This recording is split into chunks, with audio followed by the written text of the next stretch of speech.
Sorry. I just about burped as the overlay switched over. I was going to have a gigantic burp, and then it stopped, and now it's just awkward. Hello, You everyone. nasty Welcome to freak. Yeah. That dude started a stream and just burped. Hello, everyone. Welcome to A Fistful of Dice. My name is Matt, and this is Chapter 2 of There Bleeds the Beacon, our mini-campaign set in the twilit world of Gloam. Got some amazing players here. I'm going to let them introduce themselves here in a moment. But first, please note that there are 2 links down in the description. The first is a link to a book called Adventure Kit Shadows Over Driftchapel, which is a book that I published with Absolute Tabletop.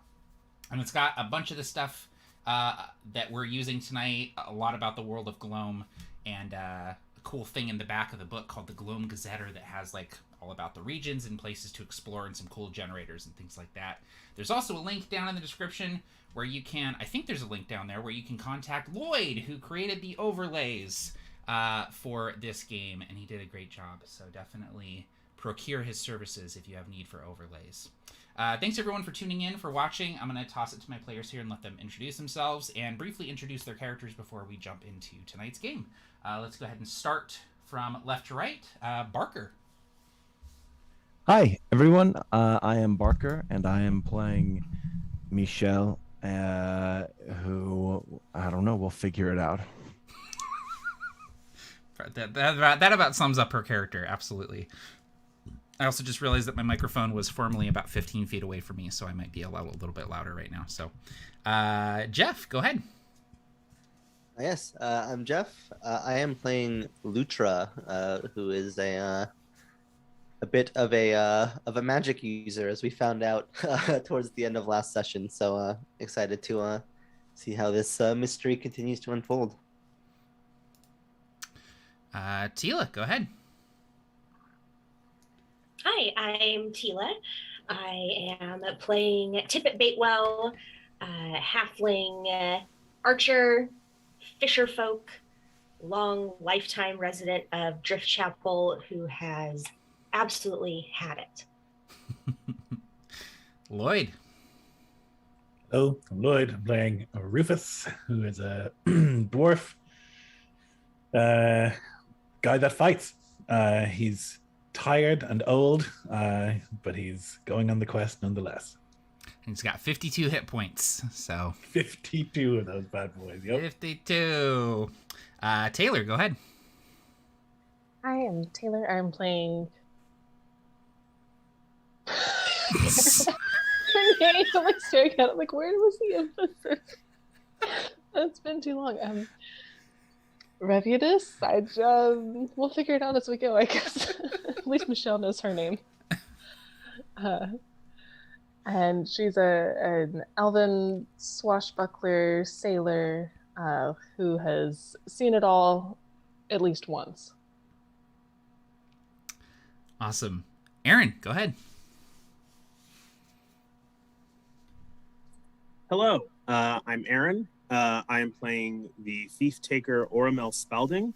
He's sort of a grizzled bounty hunter type, kind of the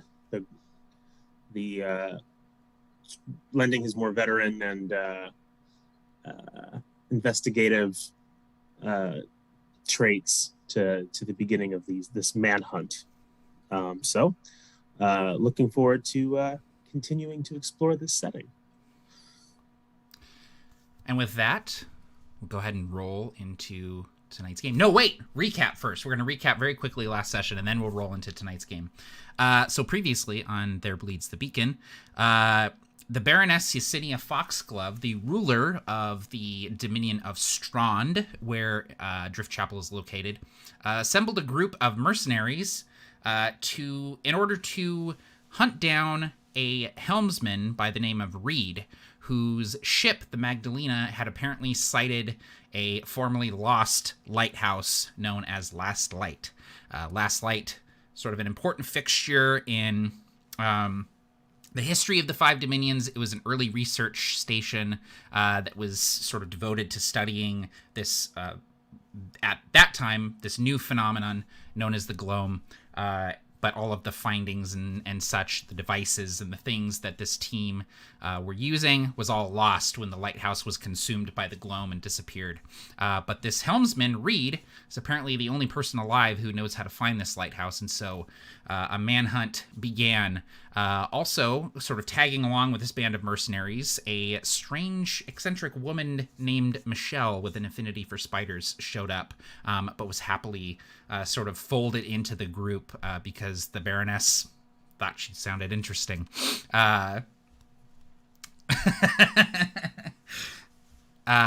The group sort of set out to find out what happened to this helmsman, where he had gone, and why he had suddenly disappeared from the town of Driftchapel. Okay, there we go.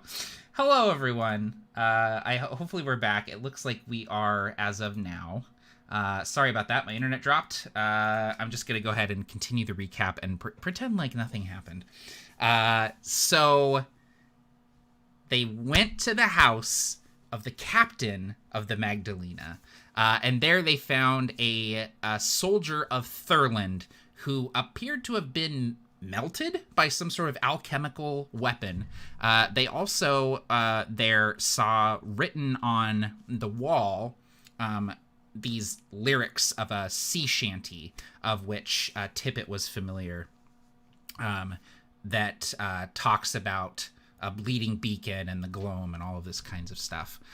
They also there found this sort of crude photo printed on this metal called a daguerreotype that had the crew of the Magdalena sort of arrayed in this photo, including the helmsman Reed, who appears to be some sort of amphibious fish-like sort of creature.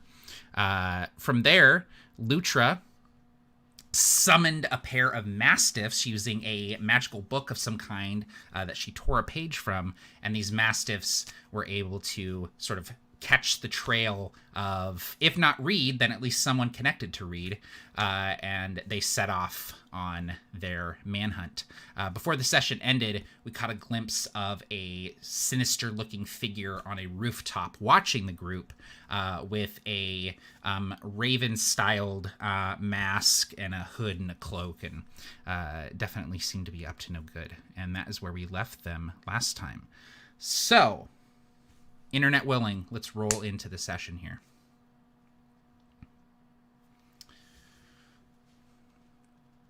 I am told I serve the people. What people? The nobles who donate generously to the Ordisterium, whose names stay our hand and sway our paths. The regents who squabble over lands seized in unjust, unwinnable wars. The queen, ancient and absent upon a throne of bone and sinew. I am told I serve the people, but they are not my people. They are a wretched, woeful people, a maligned and manipulated people. No, I do not serve the 5 dominions, the nobles who rule them, the queen upon her seat of bone, or the Ordisterium. Today, and always, I serve only myself. Ezekiel Wallow's personal journal, dated 29th of Sallow, the Queen's 358th year reigning.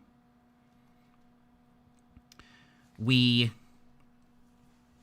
open on a gray, drizzling sea. A ship cuts its way through the water, white-capped gray waves kind of crashing against the hull of this sailing vessel. A sleek, well-worn sailing ship, small but capable. I want to ask Taylor if you wouldn't mind describing what Rheviadis' ship looks like.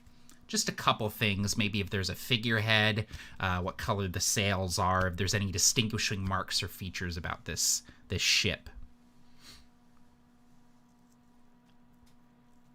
One of the most notable things about this ship is that the sails are a mix of colors. It's almost as if you took the reflection of the water, blacks, greens, grays, as if the sails had been dipped in them and dyed and then put back up.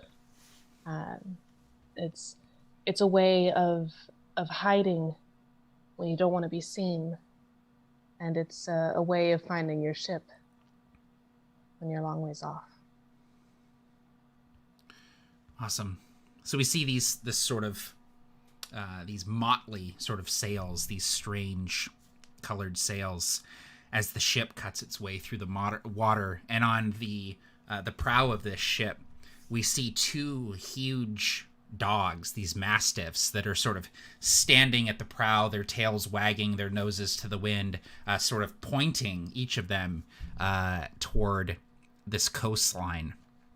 The ship is crewed by Rheviadis' crew, but there are others here as well, this group assembled in Driftchapel. And the six of you all know where you are going because there's only one settlement in this direction. Some of you have likely been here before. Others of you may not have. The settlement is known as Hunter's Point, and it is sort of the last stop before you hit the egg-filled isles, which sort of scatter across the sea out into the open ocean and on the horizon, upon which the Gloam sort of roils and swirls. Hunter's Point is, in times past, was a Dawnhammer outpost. So from a distance, it looks like this crumbling sort of fortress just perched on this cliff, barely hanging on. It almost looks like it's sort of leaning toward the sea, rubble laying about it from stones that have fallen loose and collected. The walls themselves are distinct in that they are carved with these massive faces, visible even from a distance. And so as you near the docks, set sort of below the city of Hunter's Point, you see these faces sort of looming out of the fog at you, these stone faces, which at one point may have been great works of art, very beautiful. They're still fairly wondrous to behold, awe-inspiring even, but over time, water has stained the features, and the sea and the wind have sort of worn them down into these vague, sort of vacant, hollow faces with water, rivulets of water sort of running out of their eyes and mouths. Sort of a haunting sort of visage as you approach. This city of Hunter's Point is known for being a shady sort of trading post. Illicit goods change hands here, and anyone who does any sort of smuggling or trading, or even Oramel, tracking people and working in those criminal circles, you likely have been here before and communicated with these people.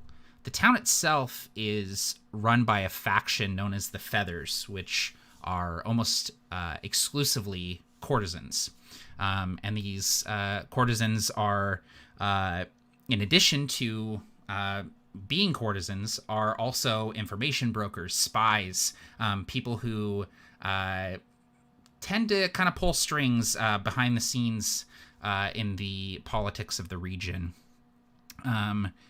And so, though the city does not fall under the jurisdiction of any regent, it is under the control of the Feathers. And as you dock and disembark from the ship and the mastiffs lead you into the city, outside the walls, you see a pair of enforcers just body a dude, just toss him off the top of the wall and turn and sort of brush their hands. This guy lands on the ground and lays there in the mud, just groaning as he's been just tossed out of the city for breaking one law or another. As the 6 of you approach the gates of this city following the mastiffs. I want to check in with each of you and see what each character is doing and maybe what you're thinking as you approach the walls. I want to start with you, Michele. As the group approaches the walls of Hunter's Point and you see up close these stone faces sort of emerging from the wall, you pass by one of these faces, Michele, and you see out of the nose of one of these, the legs of a spider sort of creep toward the edges of the nostril, and you see a large spider emerge from one of the nostrils and crawl up and then disappear into sort of like the corner of one of the eyes. You see this just black shape crawling along the face.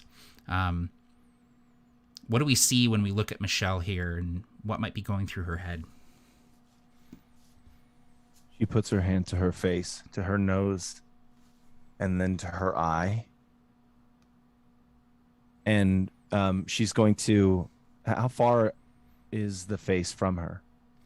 As you're passing by it in the wall, it's probably 10 feet away from you at most.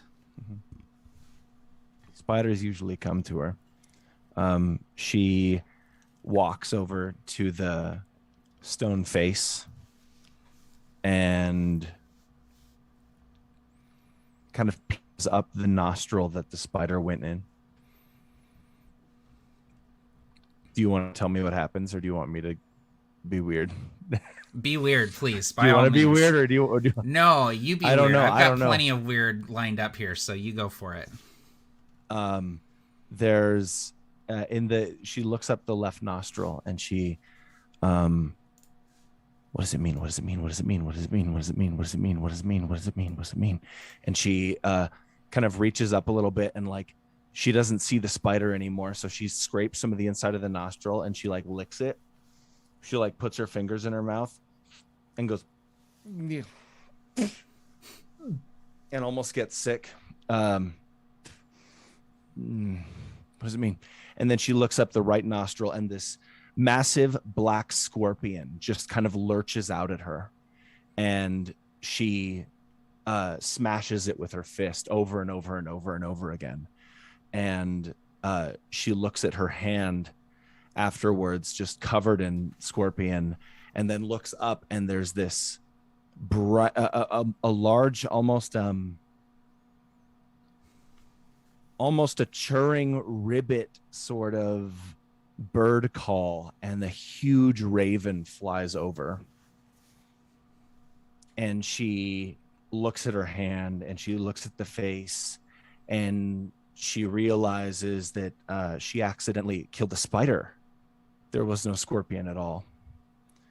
And she kind of becomes sad and drawn, and she says, "I'm gonna die." And she walks back to the group, and just kind of feels distant, more than usual. She always feels a little weird and distant, but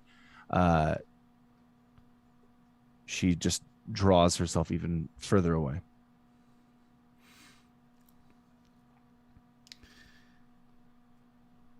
Rufus, I imagine that you may have been here before, if not after the fall of this place, perhaps even when it was controlled by the Dawnhammers decades ago. As you know, a dwarf, you are long-lived. And you even have your suspicions that this city may have once belonged to the dwarves. It's hard to say, but the construction certainly isn't human. What memories do you have of this place? When was the last time you were here? He remembers some of these faces on walls. They're like, it's almost unrecognizable now. Like they've been weathered like 300 years in 30 years. It doesn't really make sense. Like they've eroded way more than they should have in this time. And he's curious about that and somewhat sad to see it. There used to be carvings of various like Forge Fathers. and apparently he was not there in that age. But when he was last here, which was a couple of decades ago, the place looked a lot better, and you could still see those carvings, these intricate beards and the runes carved into them, and all of this. And he remembers he had come here for some special training that he's mostly forgotten about, but he remembers specifically like touching the nose, which was like the only clean part of one of these faces, because all of the recruits would touch the nose for good luck before they entered. And he sees it now, and it's no longer clean. It's just as filthy as everything else. And he'll nod to himself and think, typical. I would even say maybe that the nose on that piece has been knocked off. There's just like it looks like it's just been sheared off. There's like weathered stone underneath, and you even see a little bit of rubble underneath, and maybe the nose is laying there in the rubble, but this face now, the nose is completely sheared off. He'll actually go and over to where that rubble is, and he'll like squat down and like ruffle through it, these pieces of stone or whatever, and see if he probably can determine like if these are stones from the ground or stones from the face. And if he finds some that are from the face, he'll like take one of them and like wipe it until he can see like the white stone beneath, and he'll like pocket it for good luck. Awesome. Yeah, you do so. Rheviadis, you, as you're entering this city, you see this like outdoor kitchen that's sort of just inside the walls, and there is sort of steam wafting and the smell of like cooking fish and like simmering stews and things like that. And you see a pair of elves behind the counter, and they're kind of working together, like assembly lining to prep some of these fish. And one of the elves sort of raises this cleaver, this butcher knife, and just hacks the head off of one of these fishes and slides it into a bucket. And they look up, and you meet eyes with this elf, and there's a flash of familiarity, but also like suspicion as you walk into the city. These elves recognizing that you are an elf, but not recognizing who you are or where you come from. Have you been to this city before? And if so, what's your opinion of it? What does Rheviadis think of Hunter's Point?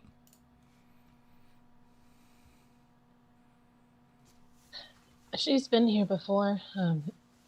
She tries to stay on the ship. The least she can interact with people and their political machinations, the better. She finds it as useful in its own way as any other city. But it always has a weird feeling. Almost like there's people struggling for power in a different way without the human factions all having their claws in it. Here, it's got a different vibe, and she doesn't know if she likes it or dislikes it, so she sticks to the ship.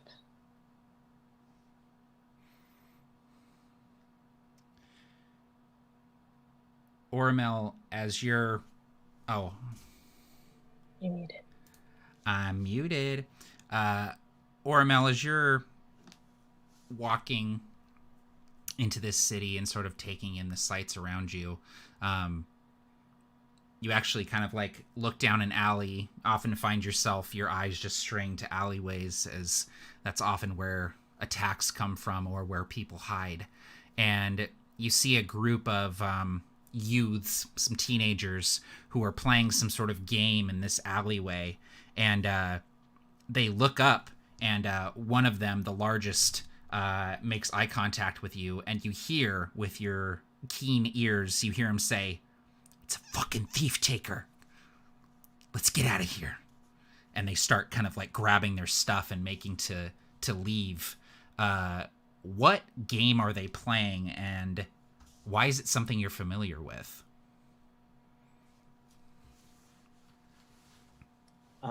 the game they are playing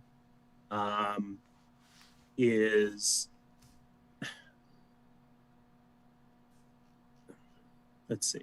I would say that the game they are playing is a type of card game. And I think that the card game itself is illegal because it uses sort of divination cards, which are, I think, extremely regulated in this world because they open your mind up to the unknown, and it welcomes in the Gloam and all of the bad shit that's in this world.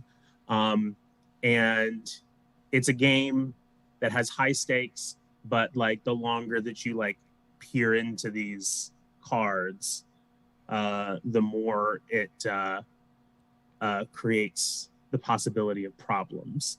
And I'm familiar with the game mainly because it's just something that it's not something that I would worry about.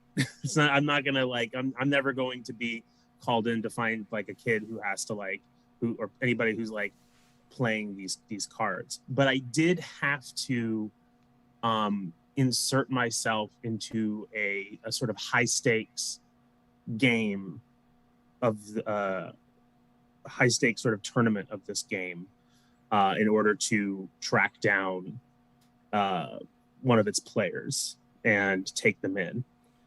So he had to expose himself for a while to these things, and he didn't really. It was the most. He doesn't play with magic too much, but and so I think that if anybody is like paying attention to Oramel, and they notice this interaction or they notice this scene take place, I think that like if you hear the like, there's the like, oh god, a thief taker, the fact that like the recognition of him, there's a bit in like his old sort of tired bearing in which like his back straightens up a little bit, and there is it kind of it adds some steel to his spine for just a second, and he moves with like a little bit with more confidence and a more steady pace. Yeah, there's a fear or like almost like a reverence that with which these kids say it's a fucking thief taker. Like they recognize what you are and fear you, so they gather up their cards like they're playing Pokemon at recess. They gather up their cards and like take off down this alleyway away from you. Tippet, I don't know if you've been here to Hunter's Point before. It is a place that Driftchapel trades with oftentimes, and as you're walking the streets and sort of taking in all of these sights, the rain coming down, collecting in puddles, you see this stack of crates beside this outdoor kitchen where the elves are butchering these fish, and you see Baitwell like emblazoned on the side of these crates. Like these are Baitwell fish that have come into Hunter's Point and are being sold here and prepared in these kitchens. How does that make you feel seeing your family's crest sort of on these crates? What memories does it conjure to see that? Well, I actually have been here to Hunter's Point a few times because we do a lot of trading, and they have some fish over here that we just can't fish further on our side of the bay. So we had actually a pretty hardy operation over here. A lot of people don't know that. It's surprising, but internally, Tippet is very torn seeing her family name Baitwell, and in the distance seeing the islands that she so badly hopes to kind of escape to leave the Baitwell name behind. So outside, anyone who's nearby, she'll bend their ear off talking about Baitwell Fishing Company and how our operation is big over here, but there's a little pain in her eyes talking about it too. Yeah, the excitement of leaving Driftchapel on a ship and going somewhere else, not on Baitwell business, but on a mission of your own, and even here you can't escape the name of your family sort of haunting you, following you here. In this town, the people are myriad. There's lots of different kinds of people here, mostly humans, but there's elves, there's dwarves, there's halflings, there's some orc-blooded folk walking around, all sorts of people. But the people that stand out are these feathers. They're dressed just finely, clean clothes, nice clothes. Oftentimes walking with fans or umbrellas, very regal, sort of noble bearings. And each of these feathers, easy to spot in the crowd, are also accompanied by some sort of armed person. Each one kind of has a different person following them, but each of them is very clearly some sort of protector or escort. Usually they're carrying a weapon, wearing armor, and anyone who's familiar with this town or the feathers knows that these people are called barbs, and that a feather always has a barb with them, and that the barbs are the ones that sort of enforce the laws here in Hunter's Point as well.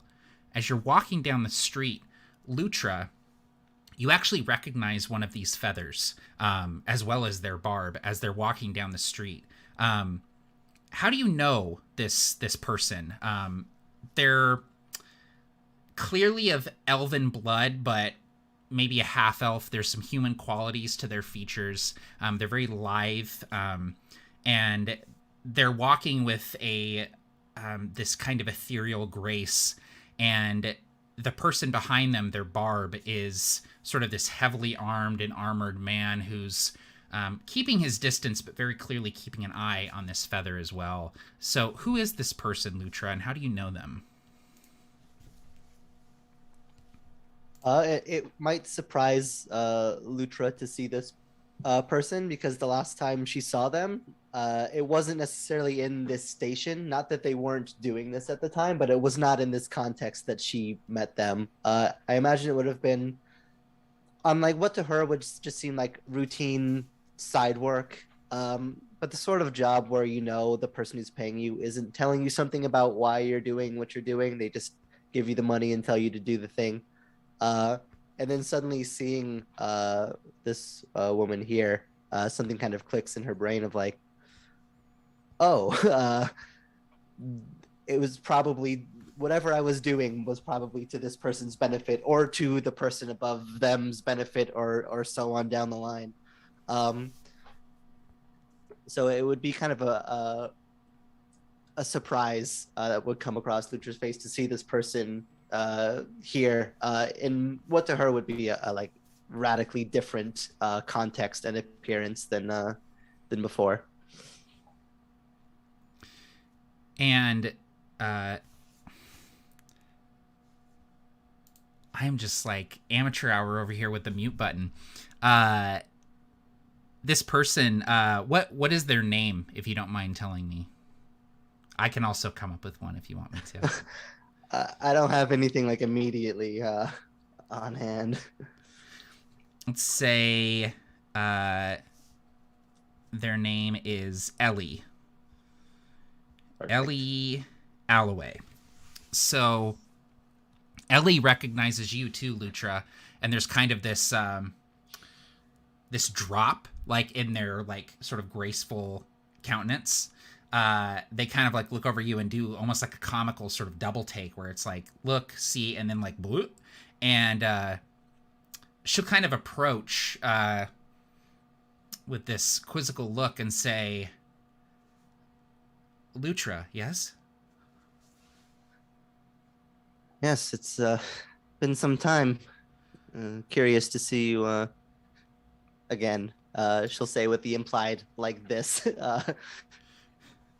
And the guardian, this barb, kind of approaches, and Ellie will kind of hold out a hand, and the barb keeps his distance, just sort of standing back, hand on his sword, keeping an eye on things. And Ellie kind of ushers you over to the side so that, you're not blocking the street. And she looks at all of the other people assembled with you and these two massive dogs that are seemingly leading you through the city. And she says, what brings you to Hunter's Point? I have to ask. So a quick out of character question. Yes. Would the fact that we're on business to the Baroness be something that's what's the is that confidential information, or would it be uncouth to give that out freely? The Baroness mentioned at one point that this is kind of supposed to be a secretive mission, but you also kind of have the go-ahead to drop her name if it's going to help you get to where you need to go. So it's kind of a at your discretion sort of deal. Yeah. So she would just say, on business actually, for the Baroness.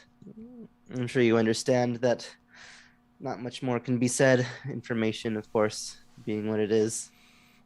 Of course, I understand. I would, of course, be interested to hear more, but I also understand that you know what I do for a living and probably don't want to tell me any more than that. It's not that I don't want to say, but more that I shouldn't. Well, I know the city fairly well. Perhaps I can point you in the right direction.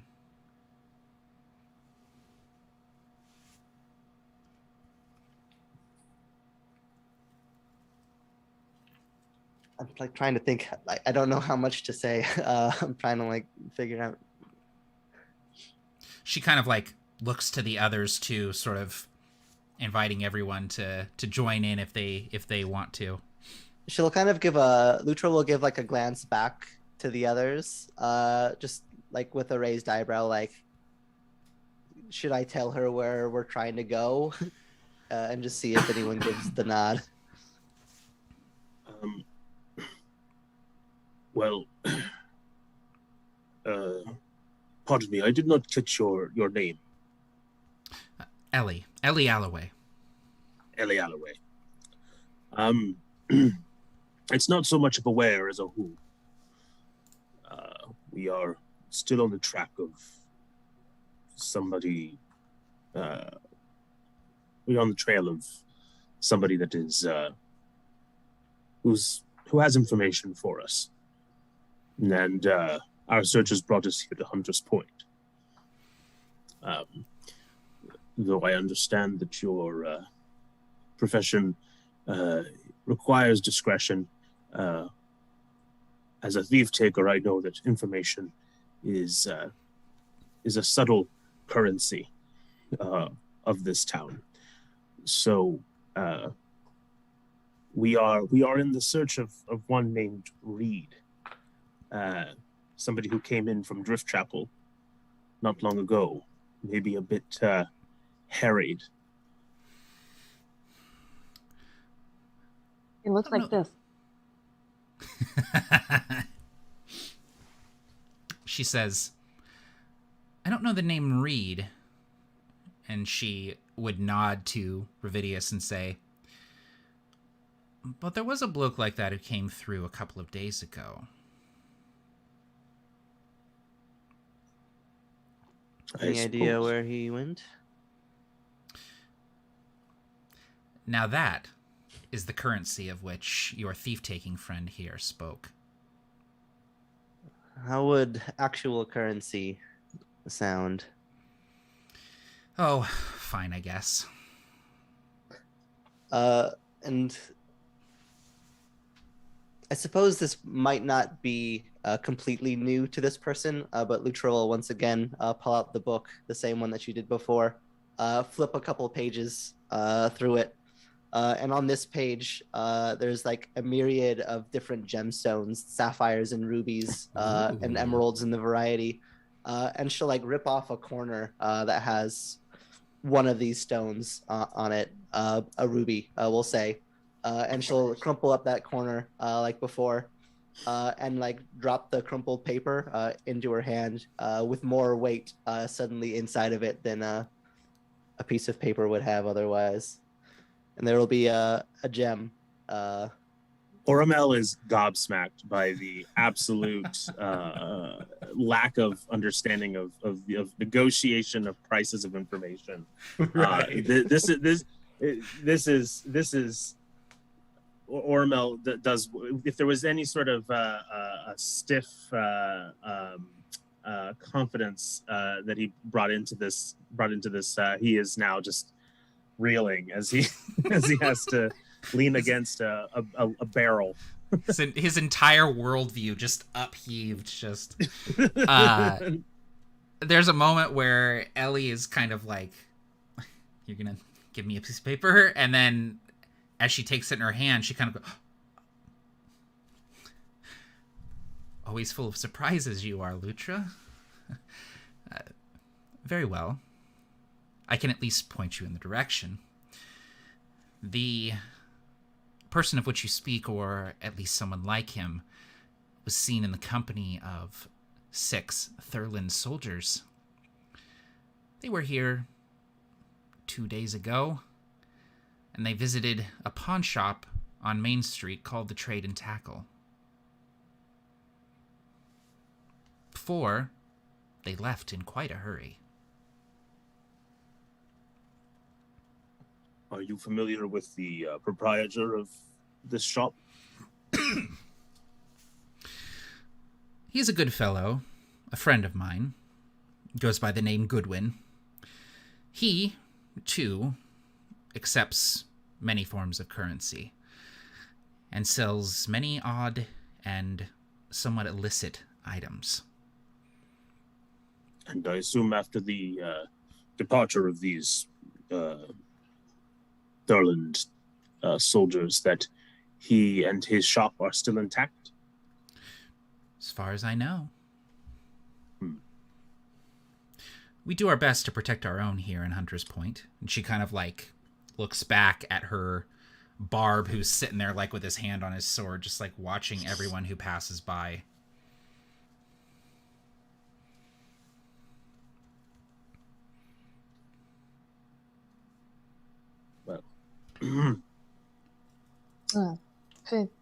Forgive my ignorance, but that tells us where they were, not where they are. Well, with any luck, hopefully Goodwin can help you with that.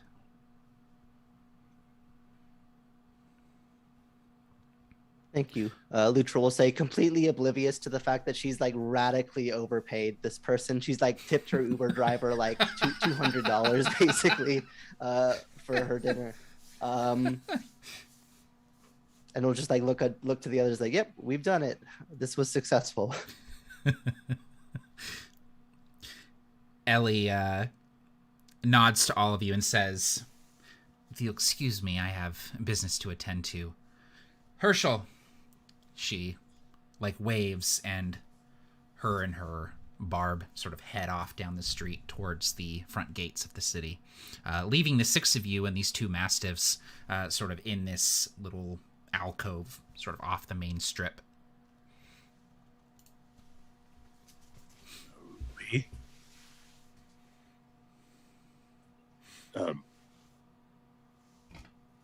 What was that, Lloyd?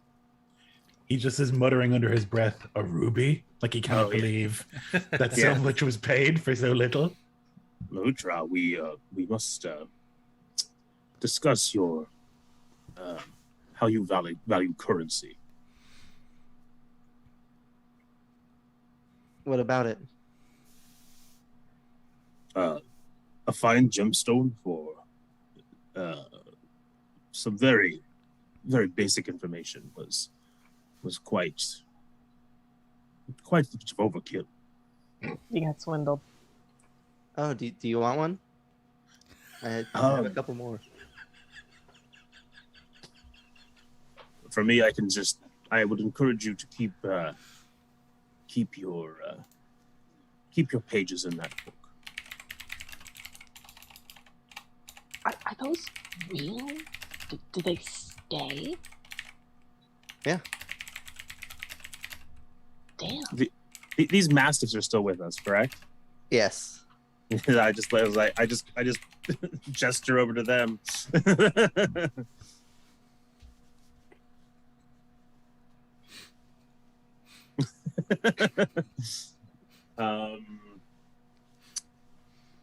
While all of this is going on, Tippet has just been over with the mastiffs, unaware of any like financial transactions or otherwise. Yeah, you likely you've spent a few hours with these mastiffs now, and they've definitely taken a liking to you, Tippet. You probably spent most of your time on the boat over here, like hanging out with those dogs.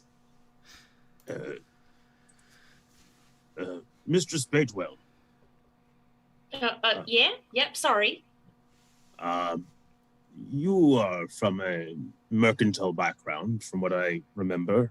Right. Yeah. We it seems that our trail, the trail of Reed, leads through a shop here in town.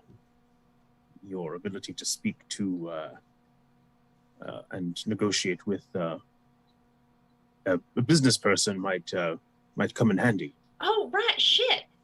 Yeah. Please, bait there are shop. children around. No. The dogs. I shouldn't swear in front of the dogs. You're right. Yes.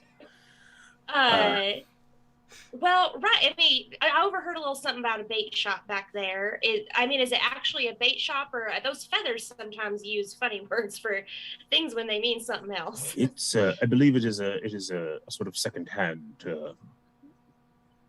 emporium. Well, let's head that way, and yeah. I'm pretty good at talking off another shopkeeper's ear, and yeah. Let's see if I can maybe pull some strings or work something out for us. I catch up. I catch her up with the information that we have on the way over there. So you all head deeper into town, sticking to Main Street, and it's not long before you see sort of this swinging placard that says Trade and Tackle on it. Just this tiny, it's almost like squished between two other row houses. It's just like this very tall, very narrow building, not much wider than the door to enter the building. It's more of like a 3-story hallway than it is an actual building. And as you're sort of approaching, there are Michele. As you're walking down the street, there are these Blaugas lanterns, these sort of blue flickering flame lanterns sort of every few feet, lighting the city. And as you're walking, you kind of catch the glint of a this dew dappled spider web, this really beautiful glistening spider web that's sort of strung between two of these lanterns, and you see this spider sort of happily spinning a fly in a cocoon, getting ready to put their leftovers away to enjoy later. And you're sort of walking, and you kind of get lost in watching this spider doing its thing, and there's this sudden sort of salt-laced wind that comes up off the sea, the Trawler's Bay, and rolls through the streets of Hunter's Point, and it catches this spiderweb, and the spiderweb starts doing this sort of fluttering thing as the air pressure sort of changes, and one side of the spiderweb sort of loosens, and it swings like a pendulum, and in an instant you see this spider just get pulled into the heat of the Blaugas lantern and just disintegrate into nothing as it hits the heat of the lantern. Just gone. She just buries her head in her hands and says, no, I know I'm doing it wrong. And she kind of goes over to the lantern, and then she goes away, and then goes back towards it, and then moves away. And actually, I think that she was here maybe a little bit before everyone else, like she had separated from the party and You missed kind a of little bit of that. wandered down the Yep. street. Yeah. And she starts to kind of like go through these motions with those verbal mannerisms, and I think a crowd starts to kind of form. Like, what the hell? So there's kind of a commotion around this thing that she just saw, and she is actually going to go back to she's going to finish by going to the lantern, and it's like hanging up high, and she's a gnome, so she's going to like try to climb up it. And we'll see how that goes. As you're climbing up, like trying to climb up this lamppost, which is sort of slick with algae and rain, this large, broad-shouldered woman sort of steps in your line of sight. You see her kind of out of focus, and you hear that she's talking to you. I don't know if you hear her, but she's asking you a question, and what the other 5 of you see as you come around the corner is you see this kind of small crowd gathered around this lamppost. You see Michele trying to scramble up the lamppost, and there's a barb standing there saying, "Excuse me, do we have a problem?" Rufus will go and put his hand up on the barb's shoulder, not like aggressively, sort of like, because he has to like basically tap him on the shoulder. And he'll say, "It's not a problem. She's with us. No one's in danger." Why don't you keep her with you then? I am right here. Tippet rushes forward with Rufus and is sort of trying to get to Michele, probably kind of, I imagine, pulling at her feet if she's made it up any height at all. I'm not that much taller than she is. So, and I'm just saying, sweetie, you got to come down. Come on. It's all right. We'll get you calmed down. You just got to get down right now. I think she does. I think that it ends very quickly after that. And you are greeted with just kind of like a blank look on Michele's face. And she kind of like just looks a little pensive, but then is calm as if she's not even the same person that she was.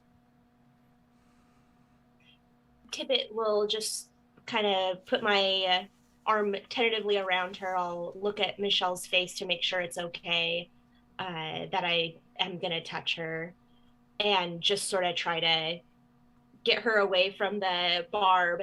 And I'll look back to Barb where Rufus is talking with the barb and just say, "Yeah, we got her. It's all right. Just a rough voyage over." Rough voyage. The barb. Yeah, it's just a rough voyage. The barb nods and sort of rejoins their feather, leaving the 6 of you. And Michele, you look back and there's no sign of that spider, except for there's like a single glistening thread still left from the web, just kind of fluttering, almost like a tattered banner in the wind, just kind of wafting on the wind. Oh, and she sees that there was something left, and the story didn't quite end there, and she smiles, aloof, and again, not even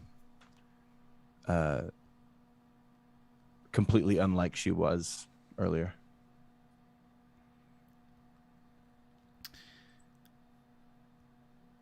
The trade and tackle is standing before you, like I said, at this narrow structure.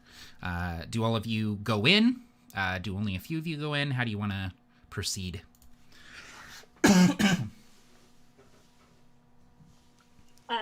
Before we go in, yeah, Tippet's gonna just quickly say to Michele, "Now, sweetie, are you gonna be able to hold it together in here, or do you need to wait outside? You can't be having whatever that was happen in a town like this where there's eyes watching you, waiting to throw you away like that. You got to keep it together, or at least try." I know. but I have eyes watching them too, and the spiders kind of like rustle around her, and she says, but I know someone here. And she says, I promise I'll try. I'll do better this time. And she looks at her arm, and there's a tattoo there, and she reads the language. This time. She goes into this corner, and she meets with a dwarven man who smiles when he sees her, but seems a little disgusted with her. And she kind of rustles around in a satchel and pulls out a vial of something. And he nods, and they exchange some words. She holds out her hand, and a little signature spider comes out and crawls up above the this vial and drops venom into it. And the vial already has this little red liquid into it. And the venom like mixes with this liquid and just starts bubbling. And the very bottom of this vial is now frozen and leaving this tiny layer of this new ointment on the top. And they do this trade, and she begins to walk away, and the dwarf asks her as he hands her this small pouch of coins or whatever the payment is, that boy ever get where he was going? And she says, what boy? Well, the one that you were with. And he turns away, kind of more disgusted. He doesn't want to deal with her. And she goes back to Tippet and kind of like checks inside the pouch for the coins and starts counting her currency that she just made from this transaction.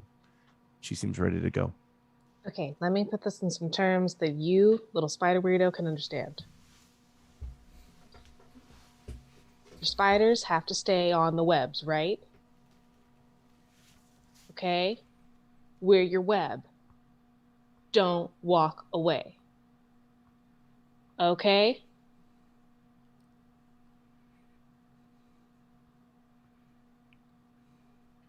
I get it. Don't, oh my God, don't make me tether you. I'm Gods with you. above, Gloam below, watch her. don't make me tether you. I'll watch her. She won't wander again. She actually kind of moves close to you, Rufus, and kind of looks at Rheviadis and Tippet, and in a almost like a scornful way to Rheviadis, like, and kind of sits closer to Rufus and nuzzles against his leg, maybe, as her guardian, her new guardian. Have fun with that, Rufus. Can I ask you a favor, Michele?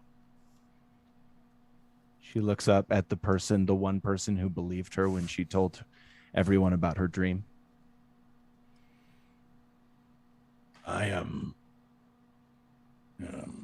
not so comfortable with spiders, and I think that they can listen to you, and you can speak with them. I would ask you to ask them not to crawl on me.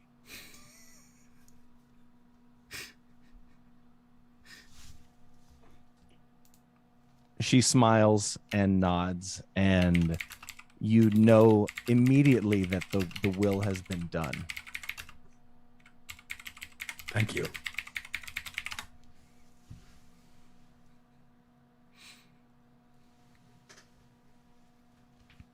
The historic Rufus Spider Ceasefire Agreement. There's a demilitarized zone.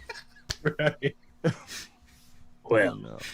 I'm glad that we could come to this understanding, but we do have to consider how we approach this shopkeeper. I would like to go in just to make sure I have an eye on the location. Maybe there are traces left behind by the Thurland soldiers. I would ask if anybody chooses not to go in, that they keep an eye on the streets. But it is your choice whether you join us. Tippet, you're going to go in and do some talking, right? Yeah, I'll go in with you too. I may even recognize this guy. Who knows? I've worked with a lot of people in town. I'll come too. I've bought a few things that were aftermarket.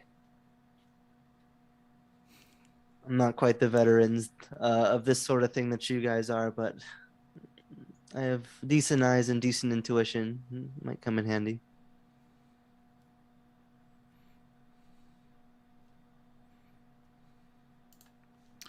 Cool. So it sounds like Lutra, Oramel, Rheviadis, and Tippet are going inside the shop. Rufus and Michele, are you both staying behind, or are you going to go in too? I think Rufus will not step towards the shop because it might be a delicate situation in there. But he's not going to say, we're staying out here, because he doesn't want Michele to feel bad about it.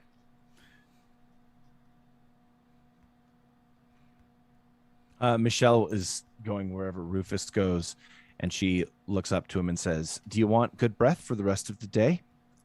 And she does her little spider venom thing with a different type of spider. It's like these, like a mint green, like tiny little spiders that like move across this little rag, this little towelette, until the venom like scrunches it up into a moist little ball.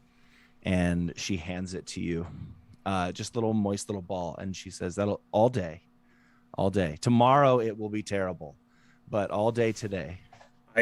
I get close to Rufus's ear and I whisper so that only he can hear me, and I say, "If you need me to shoot them, I'm always ready. Just give me the signal." To shoot her? Well, to Rufus. Well, yeah, to Rufus, I just I would indicate to shoot Michele. Yeah, just because you're the Totally. you're the odd one out. Totally. And in that moment, you see this strange little flash over Michelle's irises. They turn the red of a Black Widow hourglass. Just a quick flash, almost there, and then it's gone.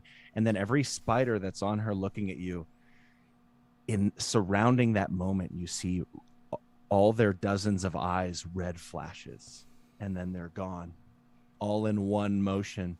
And I don't know if you would think of this. Maybe you would, and maybe no one would. Maybe only one of you would. But anyone who saw that, there are people in Gloam who would see that and use it to justify killing Michele on sight, because that is there are some people who would see that as that's a monster, and I'm a monster hunter, right? And so it might depend on the character, but that was a threat. I speak for Rufus, but I know for Oramel, I mean, there's a reason why Oramel is a thief taker and not a hunter. Oramel decided long ago that the mortal prey are much more predictable and much more simple in their own ways than the shit that's really the problem, and kind of has taken over something that has kind of been left to the wayside because of these larger issues in this world. So is unsettled, but by no means feels any kind of inclination towards pushing the matter with you. Yeah, Rufus believes really powerfully that like no one's beyond saving or redeeming. He was not in the military arm of the Dawnhammers. He was in the like clerical arm. He just is good at fighting because he's lived for like 300 years. And so he was trying to be a priest, just wasn't very good at it. And so he fully thinks like, and this is maybe why he's latched on to Michele, that there's like some help he can provide. He thinks so. I don't think it would cross his mind either. Are there any spiders within reach of Tippet right now?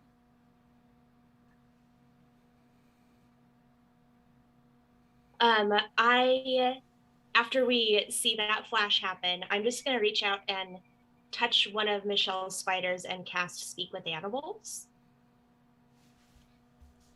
And I just want to say, look, you're not the only person here who has things that they need to keep under wraps. So let's just try to keep it cool, sweetheart.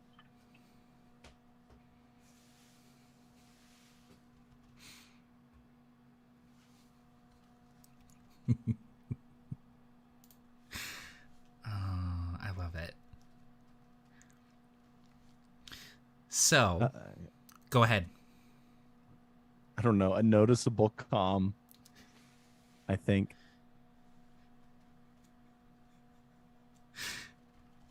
The whole like tone that Tippet is trying to project to you and your spiders is just, look, like I feel you and your whole situation of just wanting to let your little magical freak flag fly, but right here in the middle of this really rough town is not the best place to do that. So once we get out of here, let it fly, but here we got to try and keep a cap on it. Keep a cap on it. Keep a cap on it. Just the voyage, just a rough voyage.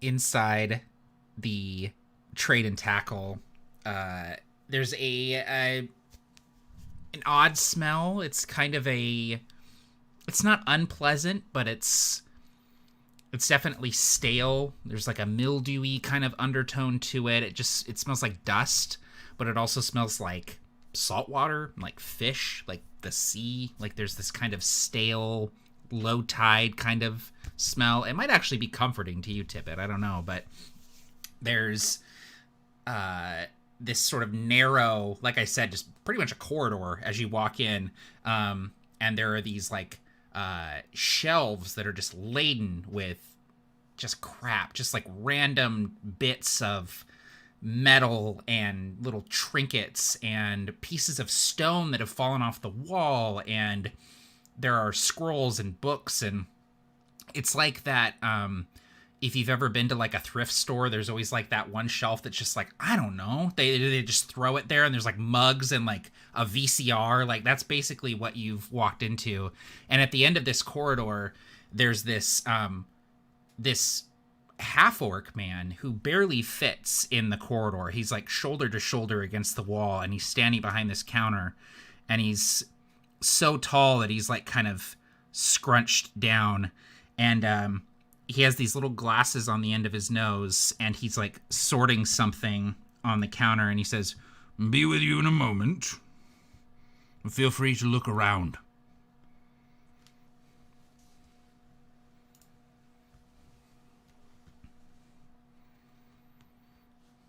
I nudge Tippet. Well, hi there. We're just swinging in town. We're trying to find a friend who kind of fell off the radar, and radar. We don't even know what a radar is. Those don't exist. Silly me. He kind of fell off the point of the compass or whatever, you know. So we're just looking around, asking if anyone has seen him, and oh, what an interesting collection of knots you have there. That is impressive. Are you familiar with knots, then? Oh, very. I'm sorry, though. That's... I want to buy those knots from you if I can, but first I need to find out more about our friend. One of my... someone else I'm traveling with here will have to remind me of the name we're looking for. Reed. That's right, Reed. Anyone? I don't know. Familiar with that name? No, I don't know a Reed. He might have been in the company of looks several like soldiers Soldiers. of Thurland. Oh. That I do know something about, yes. And he'll sort of like look down and just continue like counting stuff like he doesn't have anything else to say. I just kind of give up to Tippet, and the main reason, like I I think that Oramel feels like he could interrogate this person, but I think he thinks that he is much better served using his eyes while this person is in the midst of conversation. So hopefully he's just trying to set up other people to talk with this person so that he can just kind of like give a sweep of the room and investigate and see if there's any kind of physical evidence that has been left behind. Could I roll some type of persuasion or insight to try and just like get this guy talking? I don't even want to necessarily get him talking on the subject of Reed. I just like want to get him loose. Yeah, you want to get in there and strike a rapport with him. So why don't you give me an insight roll? Ooh, I rolled a 19, so 22. Nice. So you size this guy up. You've worked with, not specifically this guy before, but you've worked with plenty of like secondhand stores, pawnbrokers, that sort of thing. There even are a couple of those in Driftchapel that you've dealt with. This guy would be interested in interesting things, interesting physical objects, tangible things. So if there's something that you can show him that will at least spark his interest, he'll probably be much more liable to talk to you.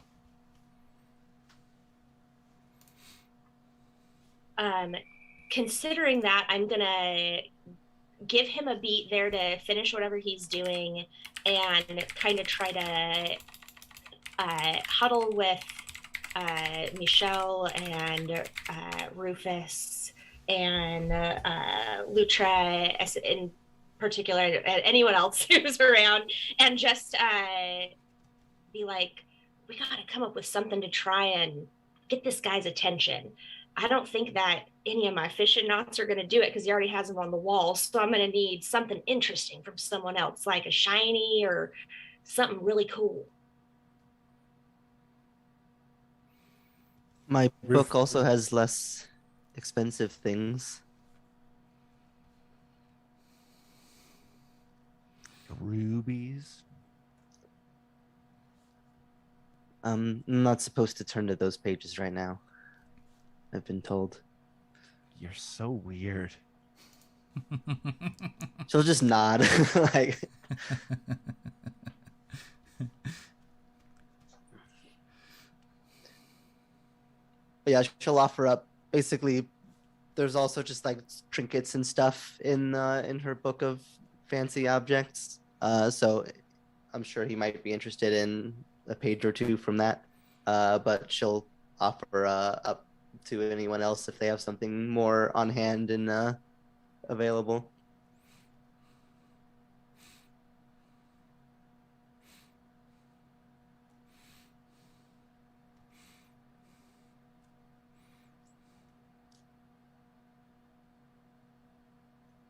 I bet one of those little trinkets out of that book will be perfect for what he is, perfect for catching his attention. Just do not let him see that book. So Lutra will take heed, especially the like just something to get his attention, and she'll flip through a couple pages, sort of like eyeing one thing, and she'll tear a page out and then put the book away, sort of off in the corner, away from this guy's direct prying eyes. And just sort of offhandedly, I think it would be to you, Tippet. She'll say, in case you need to pick anything up, and she'll like crumple the page of the paper, and then like almost like a magician pulling like ribbons and like silk ties out of their hand, like just a sack, like a will just appear like from her hand, and she'll just like toss it over, like being especially conspicuous to this person's eyes at this point. Say now, what is that? Oh, this? And I will just sort of try to like quickly turn my back to Lutra, using all of my like 3.5 feet to nothing to see here. And I will go ahead and say, we did bring something to sell here if you are interested in taking a look at our wares. I'm always interested in procuring wares, yes. Well, what do you have for me? I'll go ahead and hand it over. And so it's a bag, but then you also tore a little trinket page. Is that what you tore out, Lutra? So right now it's just the bag itself. Just the bag. Okay, just cool. Basically to catch his attention. Yeah. With the sort of implication of there might be more where that came from. He kind of like is looking at the bag. What manner of bag is this that appears from thin air? Do you have more things like this? Yes, mostly just trinkets and tools, but it can come in handy in a pinch. Much easier to store than just kind of like motion large, like with her hands. Very interesting. Very illegal. Very interesting. I should like to see more. What are you asking for it?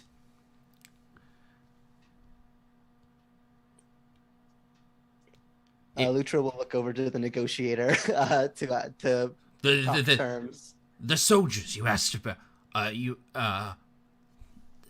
Read. With the soldiers. I can tell you about that. If that's agreeable. For the bag. Now we're finally getting somewhere. Yes. Tell us everything that you know. Read. If this is the man you're looking for, one of those who has been tainted by the sea, fish-like, bulbous eyes, gills. He was in the company of 6 large soldiers. They were trying to hide their affiliation, but I can spot a Southlander from a mile away. They were of Thurland, unless I miss my guess. They had some things to offload for me, and in exchange they bought supplies for a sea voyage, rations, things of that nature, but they also asked specifically for some very interesting ammunition.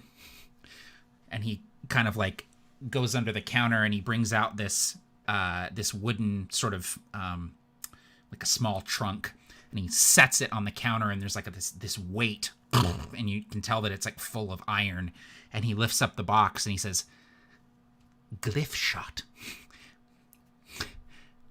Very illegal from the Orstarium. Each shot is imbued with arcane power. They specifically wanted glyph shot for someone who is following them." And he like slides it across the counter for you to look at. And then they left very quickly. One of them said something about the partisans.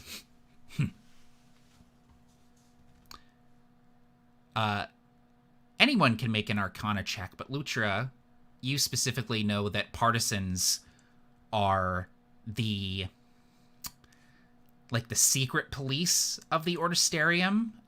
They are typically not magic users themselves, but they are usually outfitted with magic items, and they are sort of like... They're like the martial arm of the Orstarium, and they are not fun to tangle with.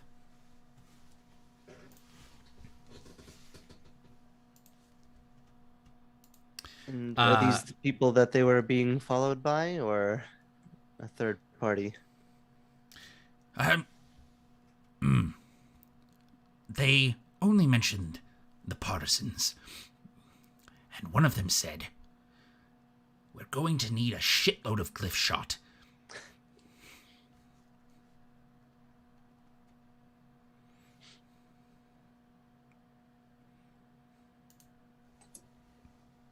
Oh, and then they left. They were in a sloop, 6 of them, and this reed. And they left, and they said they were going east, which I thought was odd, because the only thing east is the Eggfeld Isles and the ocean. I'd like to do an insight check on this gentleman, just to make sure that we're getting everything for our bag's worth. Yes, absolutely. Yeah. That's going to be a 24. This guy seems like he might be incapable of lying. He's absolutely telling the truth. Also, did I gain any? I mean, I feel like I have all the information about what we got, what this guy knows, but did my sort of I had a 23 roll on that sort of investigation check, just to you, in searching the shelves, looking behind the counter, for every like 3 or 4 just like mundane piece of crap, there's like a very valuable piece of weaponry or like some sort of like ancient relic that just like intersperse like with all of this shit. So on that shelf with like the mugs and the VCR, there's also like a Game Boy SP and the backlight still works. Like there's just like a treasure there. Well, thank you so much for your what your name again? Goodwin. Thank you so much for your forthcoming information on this. I can see, and I make sure that I'm saying this as much to my companions as I am to him. I see that your shop, including all this glyph shot, is outfitted with some very rare and special finds. So it seems that you might not only be a useful source of information for us, but of maybe gear, as we also go about our business. I think what he's trying to say is everything for sale? Everything is for sale, yes. Everything is for sale in Hunter's Point. Correct. Do you also need a shitload of glyph shot? That is the standard unit of sale. No, but I can give you as much glyph shot as the Thurlin soldiers bought, which was 30 rounds. How much did that cost them? 300 gold pieces. Or another from this one. Another page. While he was talking at some length, Lutra would have already like pulled the book out again, sort of out of eyesight, not like showing too much, but would have taken a couple pages out actually already, intending to give them to him anyways. But now it's serving an extra purpose. And on the pages, one of them will have a picture of a dagger, one a rope, and one a lantern. Just a couple simple objects. But she'll hand over the pieces of paper to this man and just say, "You just crumple them up in your hand with intention," and she'll motion to the bag, and she'll just slide the 3 pages over. Remarkable. I crumple them and the item will appear. Yes. So I believe that's 3 shitloads of glyph shot then. For these 3 pages, I can give you half again what the Thurlin soldiers got. That would be 45 rounds of glyph shot. You should know that the glyph shot often ruptures the barrels of the weapons they are fired from.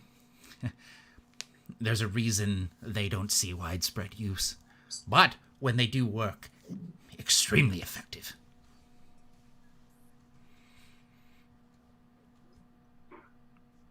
You said there's some really valuable things here. How obvious are those? Like, would we recognize them?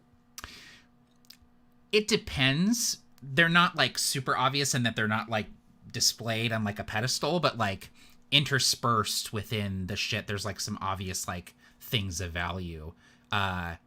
Anything in particular that you might be looking for, Rheviadis?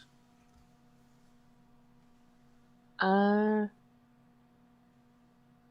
trying to think of something that would be very useful, and it's not coming to me. But I'm imagining where you like see something that's, you know, your like limited edition Nintendo DS, and then you have like the like mechanical keyboard from 1980 that there were 5,000 of them made, and you go, I want both of these thrown in.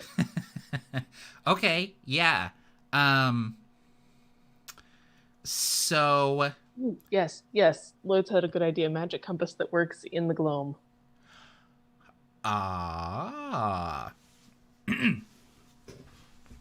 So he says, will you be pursuing these soldiers into the ocean, into the open ocean?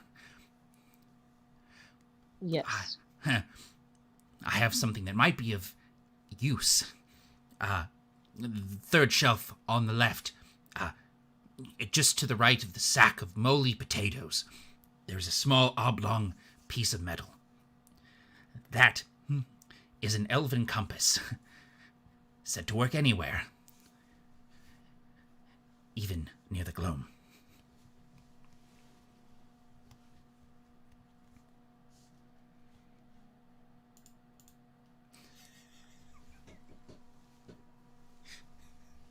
He doesn't have any of those. I just imagine Rufus just from the back of the shop just suddenly yelling that. Hey!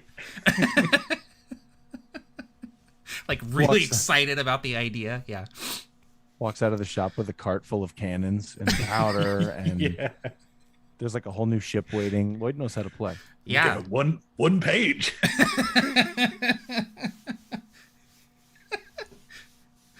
Give him the page for the underwear next. Well, so the glyph shot, the 45 glyph shot, and now with this compass, Rheviadis, is that something that you want to pay for yourself? It's included. It's included. I see.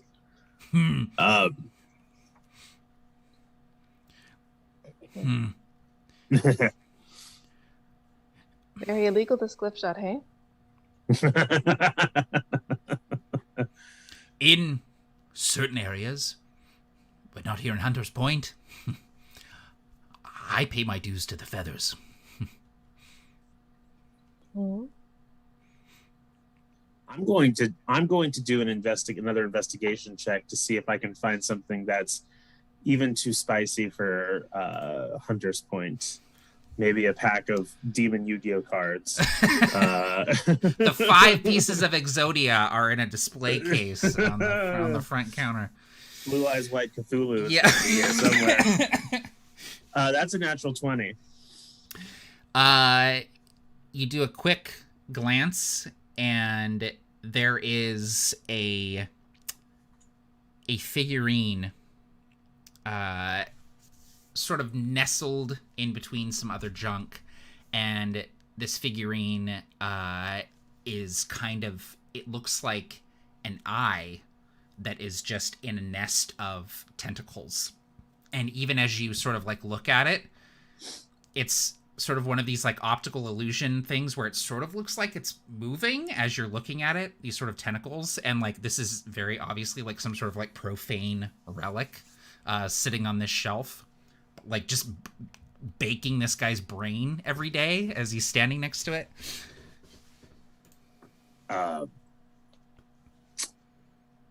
Now, Hunter's Point is a rather liberal town, but not so liberal for that.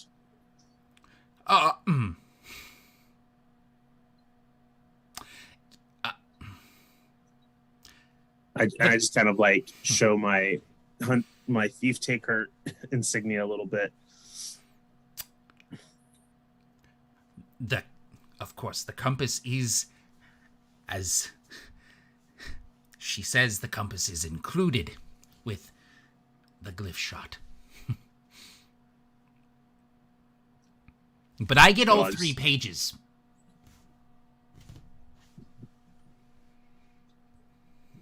I looked to Lutra and said, they seem to already be yours. Yeah, she'll just slide the 3 pages across his desk. We have a deal. Now, I must see to some other business. Oh, and he kind of like catches sight of Michele and says, "Did you ever get that young man to where he was going?" She looks around and nods. Yes. I would like to do an insight check on Michele. It was a rough voyage.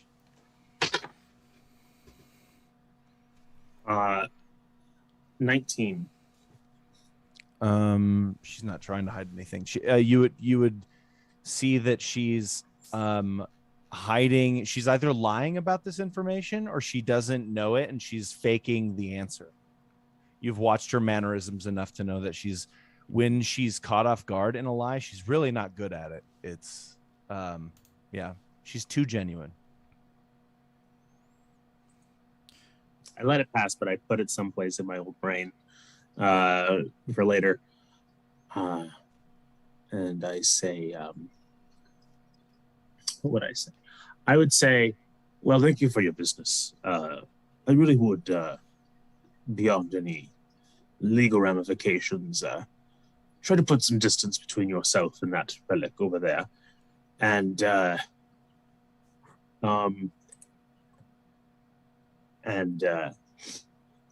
if you would like to keep anybody from coming to you looking for such a thing, I would suggest that if anybody comes asking if we were around, we are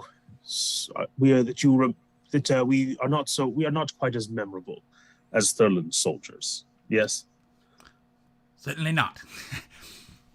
And, yes, perhaps I should put some distance between myself and that thing.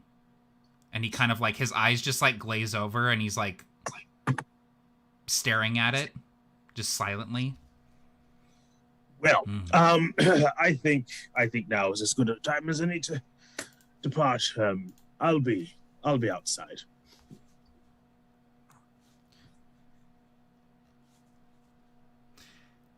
If nobody else has anything else to say to old Goodwin here, you can depart the shop.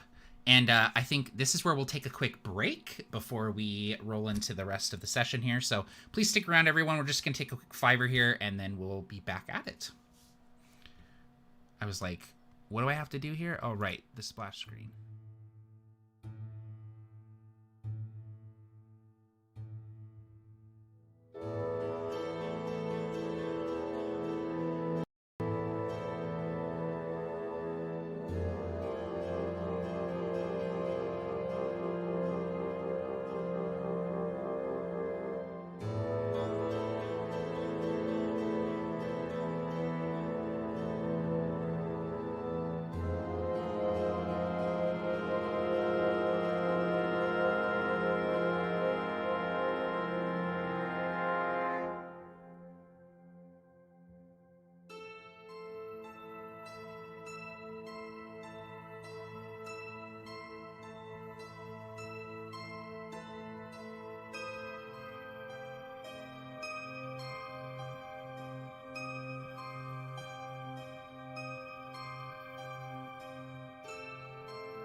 All right.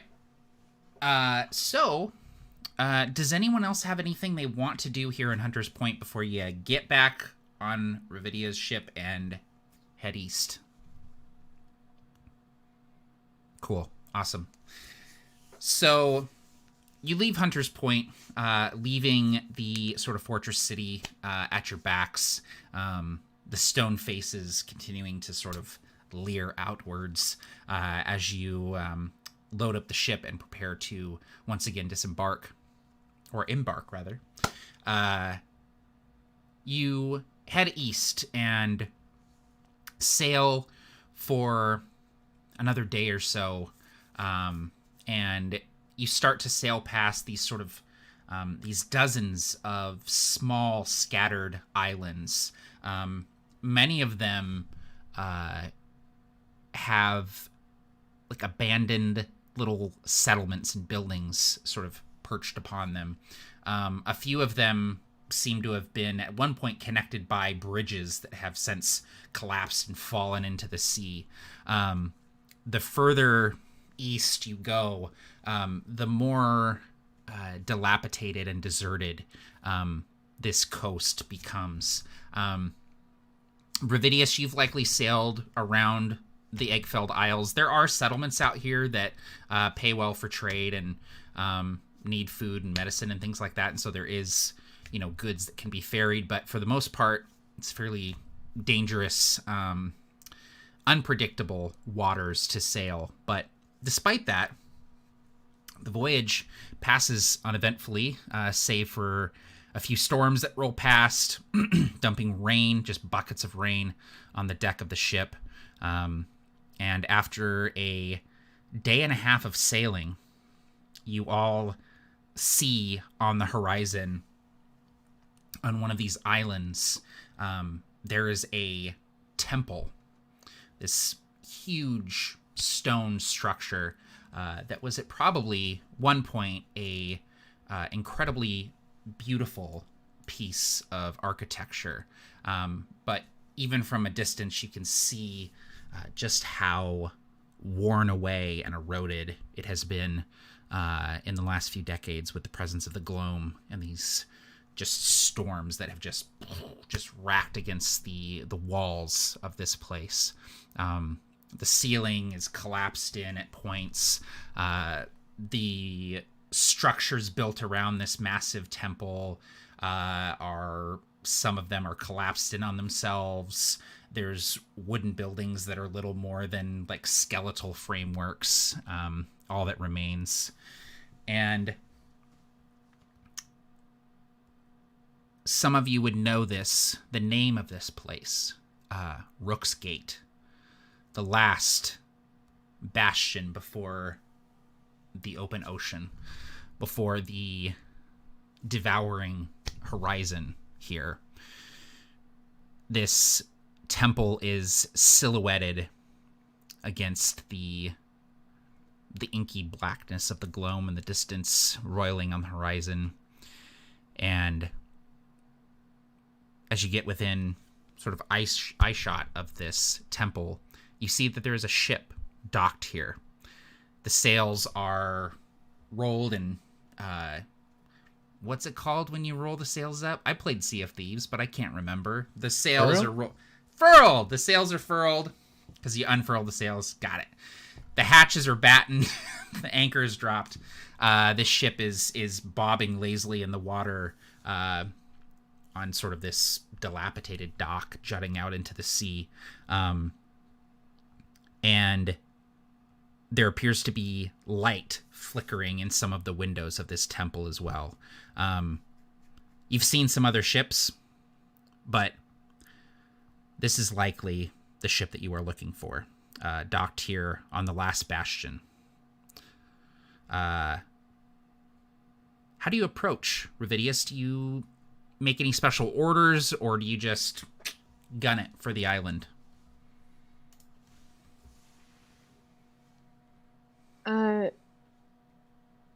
Under normal circumstances, she would follow her instincts, but given that this is apparently a group mission, she'll look to the others. Does anyone have a better idea than just docking next to them and going in?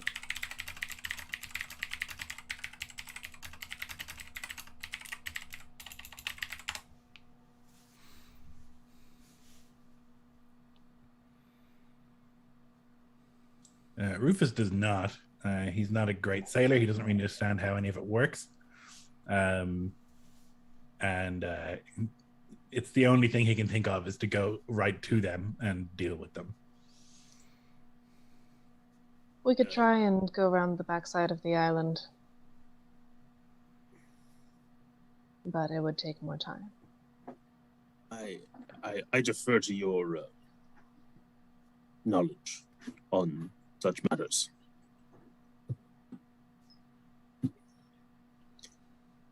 We should be prepared for conflict. Just practically, I assume that typically everyone in this setting carries around some kind of gun. I mean, unless I'm sure there's some characters here that don't, but I would make sure that we split up this glyph shot to make sure that we all have some on hand. And I would say, it's going to be there's going to be conflict the moment we see them, and there is something here that they felt endangered by. Plus, there are partisans about. So, just do not rest. Do not be caught unawares. Well, now here's the question. Do they know we're following them? Do we want to sail around the backside in case they've set up an ambush? Or do we want to go in, guns blazing, as it were? I think that the very nature of our mission is such that everyone is aware that there is something that each other wants. And so everyone is prepared for the possibility of somebody. I don't know what we'll gain from sailing across the other side of the island. If they're prepared from this side, they'll be prepared from the other side. We could lose valuable time if they do what they're here for and leave before we can make it around. Might not be worth it. My other suggestion, and I agree with all of these, but something else to keep in mind as we approach is to remember that we are here for very specific goals, and it seems like there are other players than just the two of us involved. We have to make sure that we do not get mired down by conflict. If we see the opportunity to move on and pursue our goals, and I say we do so, and let them fight it out amongst themselves, whatever the case may be. But I agree. There's no use prolonging the inevitable.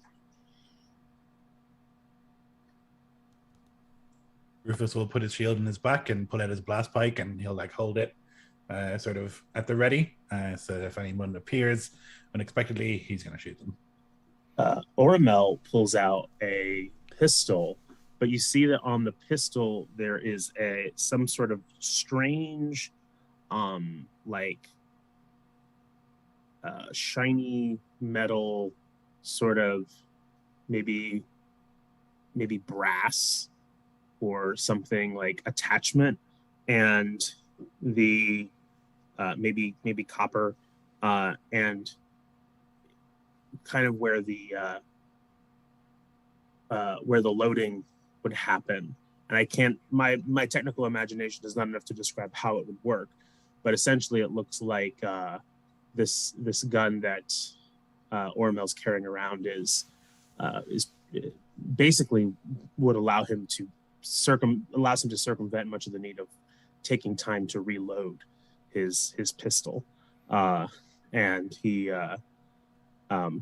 probably did not make it, but he has probably had the good fortune of coming across people who can design things to certain needs and specifications, and he carries that around. Yeah, I imagine it's maybe sort of like a crude, like revolving cylinder with maybe like 3 like shots loaded in. It's almost like a step above a pepper box, in actually intended to what it's supposed to do, which is cycle shots every shot. That's how kind of I imagine it sort of looking. You continue to drift towards this island, and Tippet and Rheviadis, you both, each of you, notice something odd about the way that this ship is floating in the water, and both of you sort of realize at once that it is sinking. My ship? Not yours, the one that is docked on this island. No, I'm like, yeah, your ship is sinking. What are you gonna do? No, it is slowly sort of sinking. You can tell that it is taking on water. Having spent time in this island chain in general, do I know whether or not, what's the depth like? Is it normal for it to be sinking that close to the shore? So it is out like sort of on this like dock, but it's definitely not normal for a ship to just be sinking docked without anyone like panicking, bailing water out, or trying to repair it. There doesn't seem to be any activity on it at all. So I'll just say out loud to the group, well, it seems like they haven't left anyone back behind on the ship, because it's going down and nobody seems to mind. Either that or they're all dead. Let's go find out. Helm, take us in. Does anybody have a spyglass on this ship? That's a good point. I would assume that there would be lousy with spyglasses. No, I would assume that at least Rheviadis would likely have a spyglass, being the captain, or you would have somebody up in the crow's nest with a spyglass who's able to scout things out. Either way, either looking through your own spyglass or ordering the lookout to do so, confirming there's no one aboard the ship, that it is indeed slowly sinking, likely taking on water from a breach in the hull beneath the waterline. And though there are lights in the windows of the temple, there does not appear to be any movement.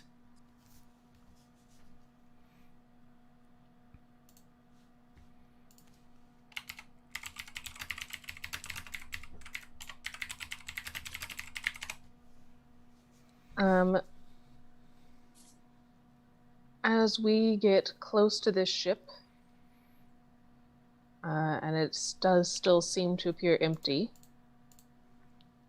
I assume there's other places to dock as well next to it nearby. Totally. Yep. You could do so, and you sort of like just come up alongside, drop anchor, and you're able to access the dock. Disembarking your ship, you do indeed see that the other ship is slowly sinking. Its bow is kind of tilted into the water, and you can see that the water has started to like flood up onto the deck, and there's like this ominous sort of like... I'll make a run for the captain's cabin. Oh, okay. You get onto the ship, you feel it like lilting beneath you. You run into the captain's quarters. It's captain quarters. There's big old map table with map on there, comfy chair. There's like a hammock swinging. I'm like rolling up the map. Yeah, rolling up the map. Yep. And there's like on this map, you can see that there's like a bunch of like writing and like circles like on possible areas, and like cool. There's even like some blood stains on it and shit where they've like there's some shit went down in here. But you roll up the map and take it. I will grab any other papers, and like if there's a captain's log. Yep. I'm just gonna grab all the useful information I can.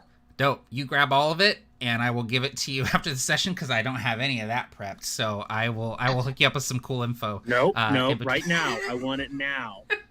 We can make it up on the spot. Improv. Roll some dice. Come up with it. So you grab all of that, and you, as you're leaving, you hear the ship, and it's starting to sink faster as the water is flooding into the bottom of the vessel. Do I see any chests of glyph shot around? You don't.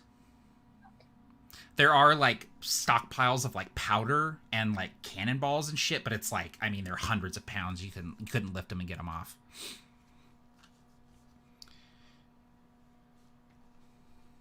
I'll be content with the maps and papers. Cool. Yeah, you make off, get that stuff off the ship, and it's beginning to dip lower and lower into the water. The front mast is actually starting to go underwater as the ship is sinking quicker and quicker.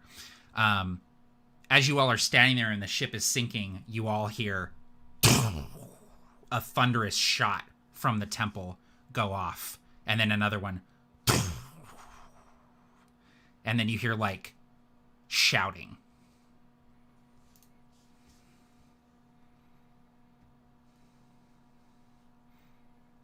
Rufus turns his head to the side to hear if the bullets are like hitting near us, or if it's something else that's being shot. They are not hitting near you. You can hear the distinct sound of shot hitting stone. There's like a very distinct sound of the shot going off on the stone.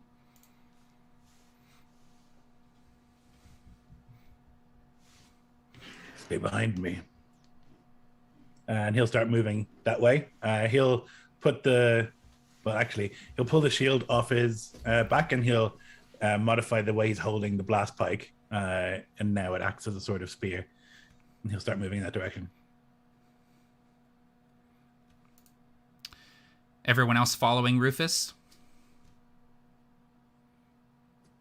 Yep. Cool. Tippet will get out her longbow and knock an arrow and be sort of in the rear.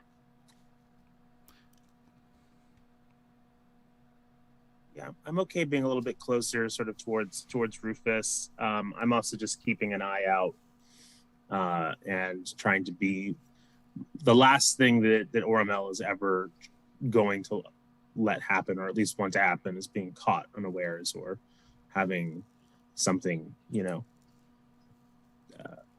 so any kind of ambush situation. So he's just gonna keep an eye out and be just a little bit behind Rufus.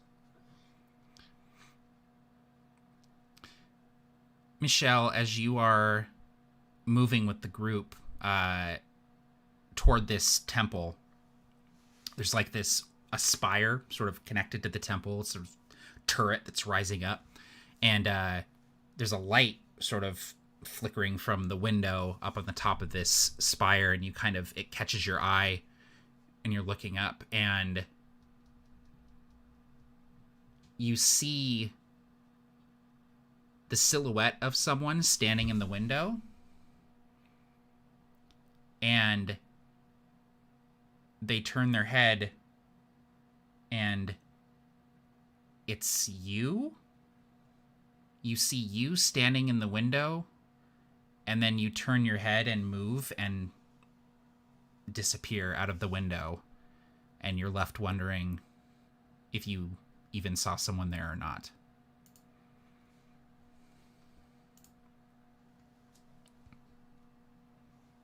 After a long pause, Michele takes a step forward and trips immediately on a low branch and falls, and her knee lands on one of her little Oscars and crushes him. And she looks back up at the window and then closes her eyes and opens them, closes her eyes and opens them, and wonders what or who she saw, but starts moving towards that place, maybe in a back route away from the main group, through some like low ravines and some behind some steep hills behind the temple, or on that like far side. And Rheviadis, you're dropping stuff off on your ship. You're taking the map and giving it to someone you trust, I assume, on the ship. Yeah. Yeah. I'll go to the first mate and be shouting at them to read the damn map and come find me if it tells us what we need. Keep the engine running because we might be coming fast.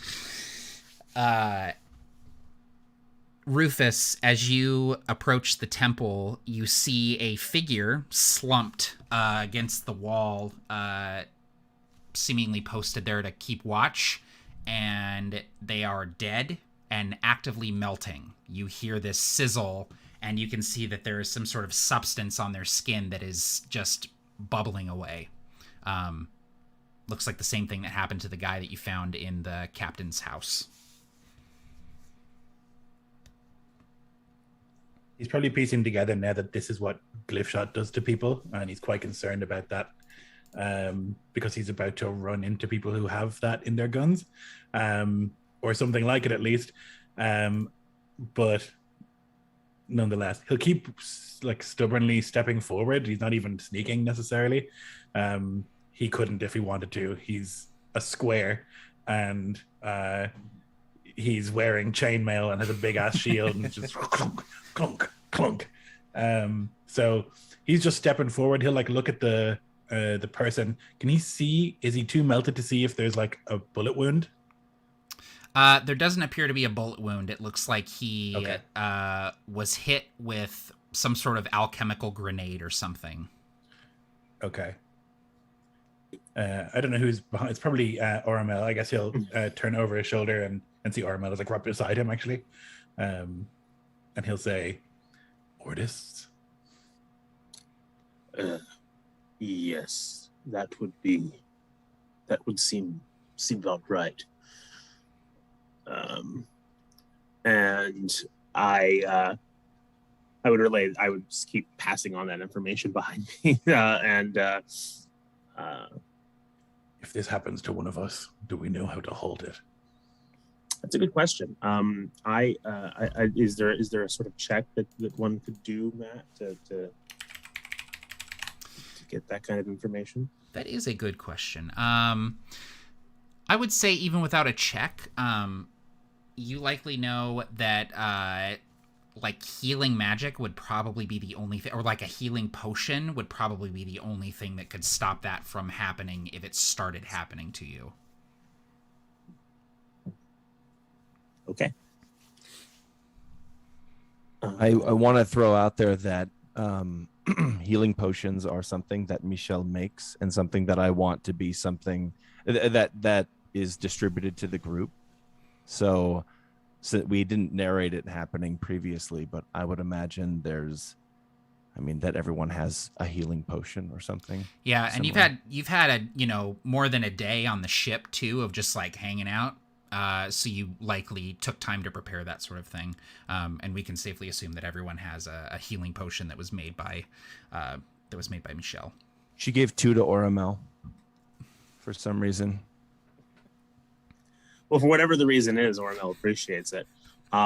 He actually, like, in I his don't know if mind, that's comforting or terrifying that you gave me 2 healing potions. The thing is, Oramel has 100% taken that to be a reflection of his age, and he is he's not trying to let it shake him, but it certainly is it kind of set him off a little bit. Right now he's too, the adrenaline's pumping, so he's not that's in the back of his mind, but that's how he took it. But he appreciates it, especially after he sees that. He's like, okay, well, you know what? That's fine. Age has its benefits. Seniority has its benefits. And senior discount. Come on. Yeah, more potions. Yep. So yeah, he would just make sure to communicate to everybody that this seems to be the work of partisans, kind of magically altered weaponry that they would have on them. Make sure that you are keeping those potions close, and by all means, just don't get hit by the damn things.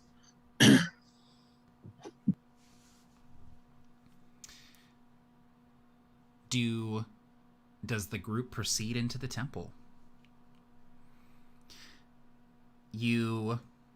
I would like to make a quick perception check to see that no one's around us currently. Go for it. It's not great, but my perception's pretty good. 13. With a 13, you do a quick glance around. It's like dusk, so the light isn't great, but you feel confident in that there's no one like behind you. There's no one on the parapets of this place. You don't feel eyes on you at all. You do hear that there's still some sort of commotion happening inside the temple, but it's hard to place exactly what it is.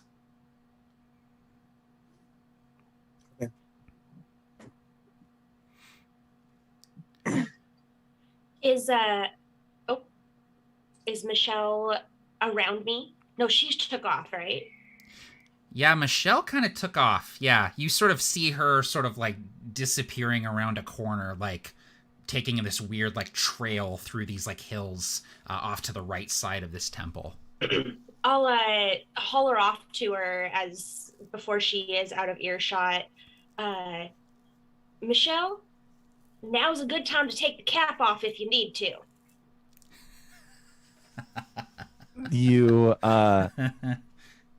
kind of glance over at your shoulder and you see that one spider that you talked to, and they're kind of staying with you. That one Oscar is hanging out with you this trip.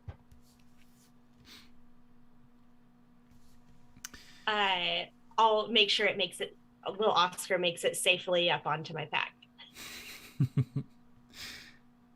As the group proceeds into the temple and Michele sort of goes around the side, you enter and immediately see two more bodies laid out in this entrance, this sort of antechamber. One of them is punctured repeatedly, bleeding out, already dead, with a pool of blood beneath them. And the second body appears to have been crushed by like a boulder. Like they're just obliterated. Their rib cage is completely smashed and they're just laying there with their midsection essentially flattened.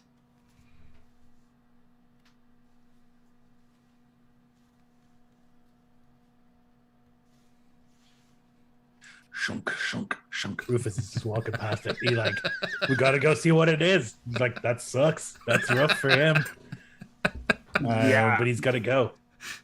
Yeah, I mean, like there is the temptation to really investigate this to figure. I mean, it sounds like just from your description, we kind of know what befell them a little bit.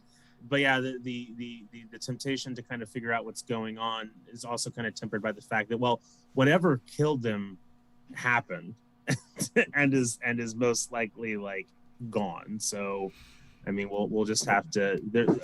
In some ways, all these people are just kind of clearing the way for us. So, yes. Oramel is just is putting aside all of his training and just following the dwarf. As we start to see the crushed guy and things that are not obviously cliff shot, as we're going, I want to use my primeval awareness just to check for any. Let's see, aberrations, celestials, dragons, elementals, fae, fiends, or undead within 6 miles.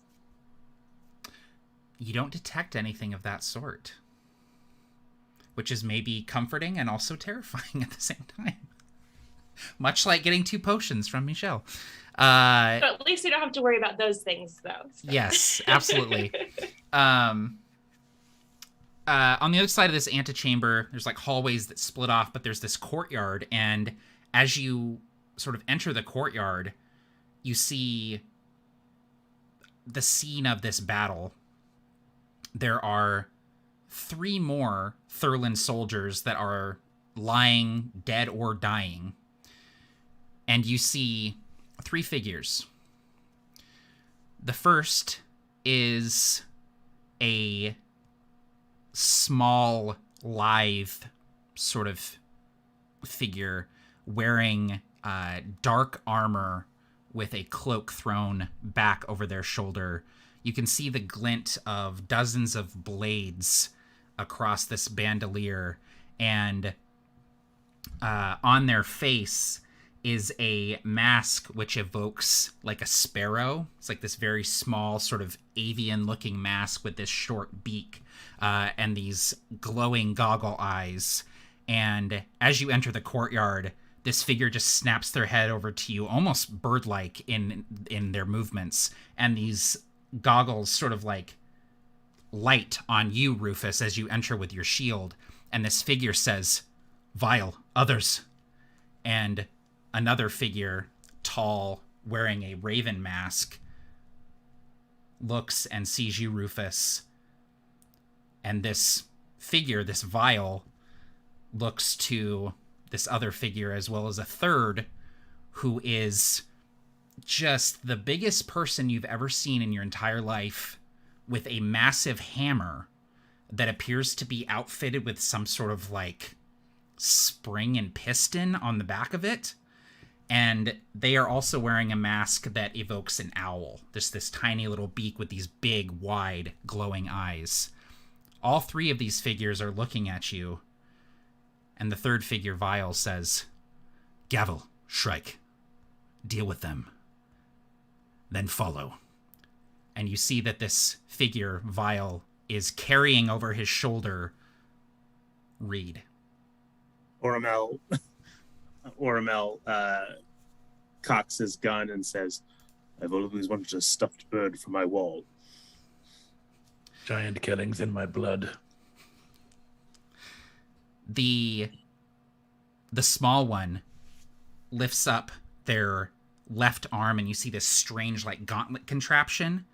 And Oramel, I need you to make a dexterity saving throw, please. Sure. It is one of the things that I am good at. 20. You manage to sidestep and move your gun out of the way as a hook on the end of a winch sort of fires out of this gauntlet, and there's a hiss of Blaugus coming out of it as this like pneumatic hook and winch just fires out, misses your gun, ping, off the stone, and then back into the gauntlet. And then both of these figures, Gavel and Shrike, just fan out and charge toward you. And that is where we're going to end the session for tonight. I was ready. I know. Barker, you missed it when we were during the break. I was like, I've got a really cool combat encounter plan, but I don't want to rush it. So we're just going to start it, and then next session we're gonna open with initiative rolls and starting this shit. So fair enough. Yeah.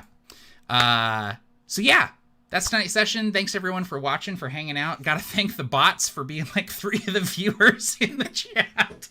I gotta get off YouTube. I gotta. Oh my god. I'm gonna toss it over to the players to do some quick outros, and then we'll go ahead and call it a night. So thanks everyone.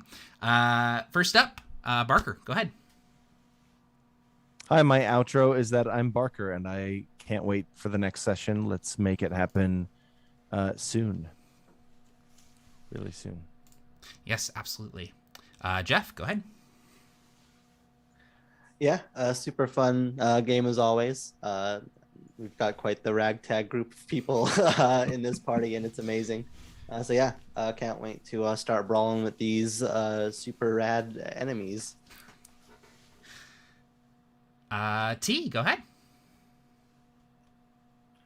I'm Tealah.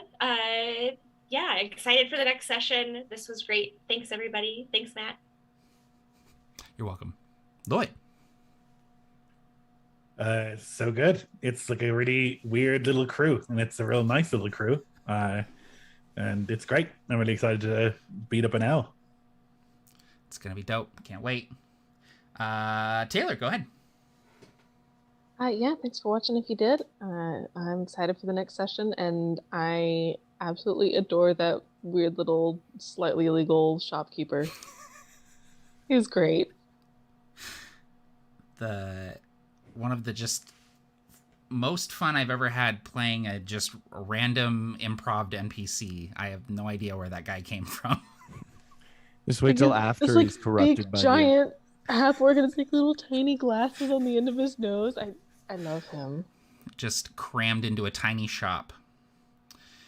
Inspired by my last office job when I worked in half a cubicle. And last but certainly not least, Aaron, go ahead. Well, thank you all, and to the bots, beep boop, to all of you. Thank you so much for being here.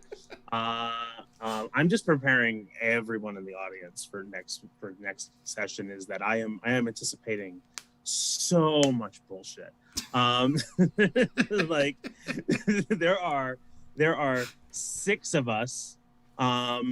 There are 5 magical items floating around somewhere, and it's the next. You definitely need it. It's going to be the entire session. I'm just preparing everybody. That's what it's going to be. But anyway, thank you so much. Had a great time, and can't wait to do it again. Jeff's gonna pull a page out of his book and it's just gonna be power armor or some shit. I don't even know. Like, it's gonna Just be an some... actual, just AK-47. He's got a fucking rocket launcher. Yeah. Awesome. Thanks again, guys. Thanks for watching, and we'll catch you next time. Take care. Happy gaming all, and outro phrase.